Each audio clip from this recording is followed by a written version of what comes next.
네, 오늘 저희가 파볼 예산 어떤 건지 먼저 화면으로 확인해 보시죠. 네, 바로 광주 시민들의 사랑을 듬뿍 받고 있는 상생카드입니다. 지역 경제 활성화를 위해서 지난 2019년에 도입이 됐고요. 10만 원을 충전하면 10,000원, 충전액의 10%를 할인받을 수 있어서 저는 물론이고요. 많은 분들께서 애정하고 사용하고 있는 카드입니다. 소장님은 혹시 사용해 보셨나요? 아니요, 저는 아직 사용 못 해봤습니다. 앞으로 좀 사용을 해야 될 것 같다는 생각이 좀 들었습니다. 네. 네. 굉장히 좋아하잖아요, 저희는. 네네. 뭐 저는 매달 초에 충전해서 네. 쓰고 있었습니다. 네. 뭐 그런데 이제 이번 달부터 중단이 됐습니다. 뭐 예산이 부족해서 그렇다는데 어떻게 된 이야기입니까? 그 예산이 부족해서 지금 중단된 건 현상이고요. 예. 이게 본질적으로는 그 예산이라고 하는 게 한 해 동안에 들어올 돈과 나갈 돈을 미리 헤아려서 정리해 놓고 숫자로 표기해 놓은 걸 예산이라고 그러는데 네. 광주시가 작년부터 홍남기 부총리가 이걸 줄이겠다고 계속 이야기를 했음에도 불구하고 거의 귓등으로 듣고 흘려버린 상황이 지금 벌어진 거죠. 그래서 애초에 지역화폐 관련돼서 예산이 21조에서 6조로 네. 엄청나게 줄었습니다. 그러면 이게 중앙정부 예산과 지역정부 예산이 맞춰서 가야 되는 매칭 예산인데 아무것도 안 하고 있다가 지금 수요는 계속 폭발적으로 늘어나고 이런 상황에서 광주시가 대단히 관행적으로 예산을 편성해서 진행하고 있는데 상당히 좀 문제가 되고 있죠. 네, 미리 조치를 취하지 않은 게 문제다라는 말씀 같은데 지금까지 그럼 상생카드 발행과 할인에 연간 얼마나 쓰였나요?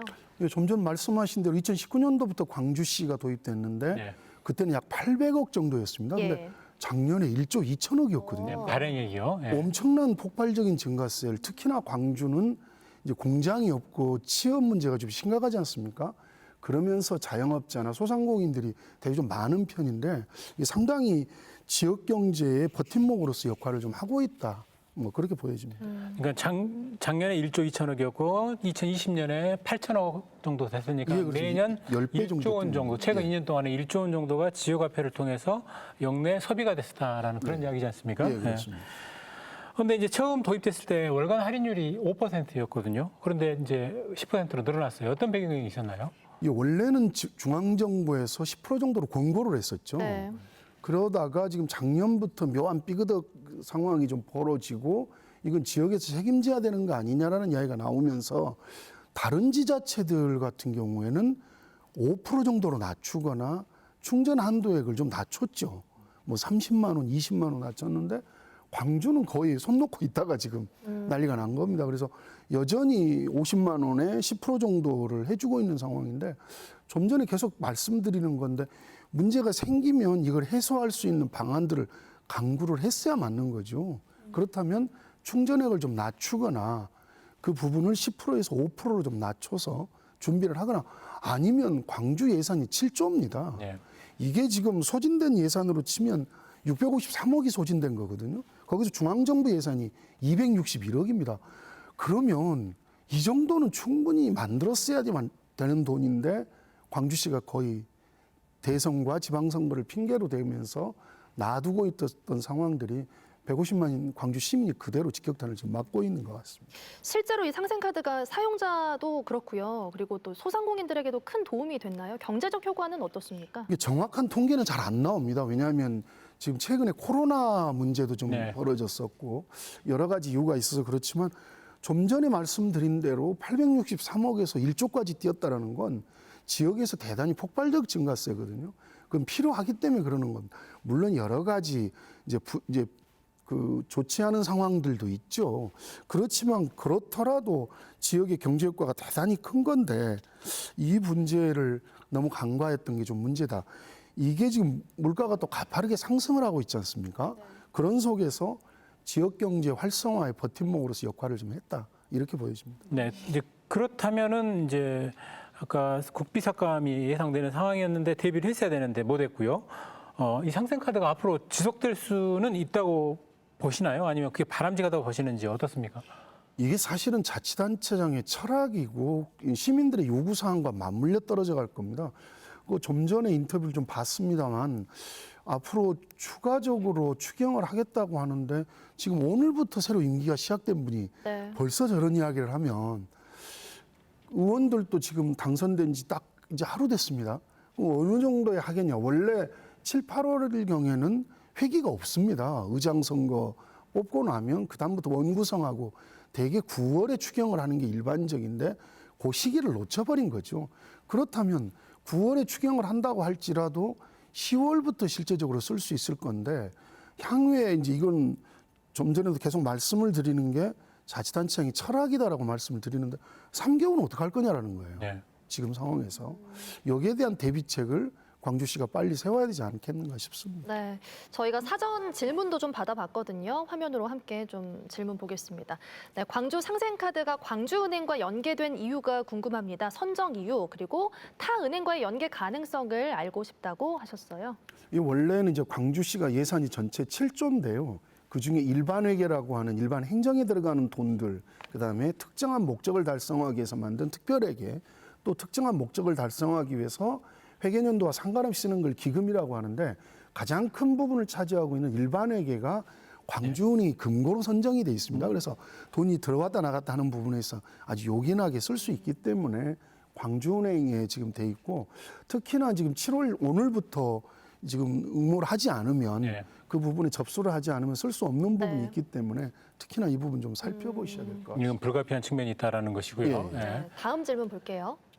네, 상생카드 가맹점들에게는 어떤 혜택이 가나요? 라고 질문 주셨어요. 일반적으로 가게에서 물건을 사면 이제 되게 카드로 되게 네. 많이 사지 않습니까? 예. 그러면 수수료를 내게 돼야 되는 거죠. 그렇지만 이 상생카드 쪽은 수수료도 없고 또 그걸로 소비자를 유인할 수 있는 부분이 있기 때문에 요인이 있기 때문에 매출이 증가하는 그런 부분이 있을 것 같습니다. 네, 가맹점 수수료는 신용카드 달리 없어서 가맹점한테 유리하고 매출도 손님을 끌어들일 수 있으니까 좋다라는 게 있는데 지금 이번 달부터는 이제 가맹점 등록을 꼭 해야 그게 예, 결제가 그렇습니다. 가능하고 뭐 이제 그런 상황이고요. 조금 전에 이제 광주은행에다 물어봤더니 할인은 없이 지금도 충전을 할 수 있고 또 체크카드처럼 쓸 수는 있다. 이렇게 50만 원짜리 선불카드는 그대로 50만 원에 사서 쓸 수는 있다는데 물론 그렇게 쓸 사람은 거의 없겠지만 네. 그러면요, 이제 상생카드 예산 지출에 대해서 별점을 소장님께서 매겨주신다면 몇 점인가요? 글쎄요, 지금 요즘 젊은이들이 특히 많이 쓰고 있는 게 저도 잘 카드를 쓰고 있지는 않습니다. 근데 모바일로 많이 되게 네. 결제를 하는 편이거든요. 이 부분하고 좀 전에 말씀하신 가맹점으로 가입을 해야 된다. 이 모바일 결제는 모바일 카드를 할 수 있는 곳이면 어디든지 가능한 거거든요. 그래서 이 부분으로 놓고 보면 약 한 2.5점 정도, 3점 좀 아래로 주고 싶습니다. 네, 결제 편의성 측면에서 예, 예, 점수를 더 많이 못 주신다고 생각을 하고요.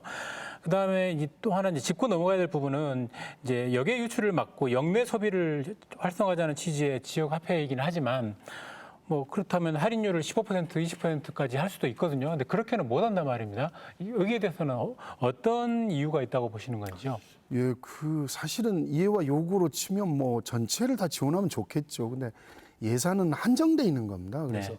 이해와 요구를 다 따라갈 수는 없는 부분이고 지금의 이제 경제적 파고와 특히 전쟁과 중국발 이런 것들로 인해서 있기 때문에 이 프로테지를 어느 정도 해줄 것이냐라고 하는 건 광주시의회와 광주시가 좀 논의하고 토의해서 시민들의 의견을 잘 받들어서 갔으면 좋겠다라고 하는 건데 아마 10%를 넘기는 어렵지 않을까. 네. 그리고 앞으로 돈이 계속 많이 간다면 들어갈 부분이 있을 텐데 10% 아래로 떨어질 가능성도 없지 않아 있다. 이 말씀을 좀 드리고 싶습니다. 관련 기사를 살펴봤더니 그 상생카드를 예. 정책의 버팀목, 지역경제 버팀목이라고도 하고 구원투수라고도 표현해놨더라고요. 예. 10% 할인율로만 가면 계속 갈 수 없으니까 구원투수가 될 것이고 예. 할인율을 낮춰가면은 아마 버팀목 역할을 조금 더 오랫동안 할 수 있지 않을까 그렇게 한번 정리해 볼 수 예, 있을까요? 근데 광주가 하나 이제 고쳐야 될 게 하나 있죠. 뭐냐면 개인들에게 카드를 주다 보니까 뭐 예를 들어서 어린애 것도 발급을 할 수 있고 나이 드신 어르신들 것도 발급해서 가는 건데 이런 부분들을 좀 보완해서 갔으면 훨씬 더 높은 평점과 활용도가 좀 높아지지 않을까 싶습니다. 알겠습니다. 네, 저희가 오늘은 첫 번째 시간으로 상생카드 예산 관련된 이야기 나눠봤고요. 다음 주에는 지하철 2호선 관련 예산 점검하는 시간 마련했으니까요. 궁금한 점 유튜브 채널로 남겨주시면 함께 하겠습니다. 네, 소장님 오늘 첫 시간 함께해 주셔서 고맙습니다. 예, 고맙습니다.